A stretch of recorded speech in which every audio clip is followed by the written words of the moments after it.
also hereby direct that all officials of the national and county governments that are adversely mentioned in this report, whether you are a cabinet secretary, principal secretary, or chief executive of a state institution, to immediately step aside pending conclusion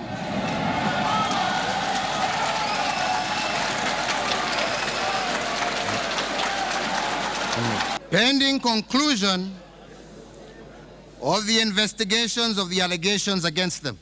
I equally expect that the other arms of government, namely the legislative and the judiciary, will also do the same. In recent months, President Uhuru Kenyatta has openly and bitterly admitted to what he termed as large-scale corruption in his own government and even specifically in the office of the president. His utterances seemed not to have been heeded to as mammoth corruption scandals hit the headlines in succession. From the old ghost of the Anglo leasing debacle to the private developer saga, the Karen land tale, the Chicken Gate scandal, and even overseas related graft, where the United States tire company Goodyear's officials were fined after it emerged that they bribed their way through the Kenyan government officials for undue business edge. Parliament itself has also fallen from grace with its various committees such as the Namwamba-led Public Accounts Committee as well as the Agriculture and Lands Committees alleged to be drenched in corruption. These hideous developments eventually stirred the hornet's nest.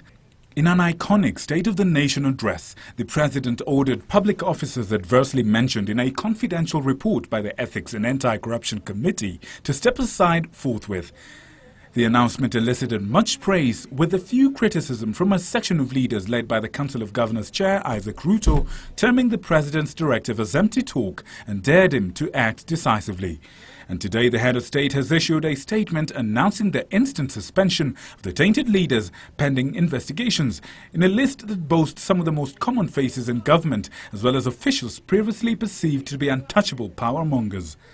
Those who thought Thursday's statement was a bluff now find the option of declaring their compliance taken out of their hands as they face 2 whole months of grazing and pasture as the state decides their fate. Victor Muyakane, Channel 1. Weekend.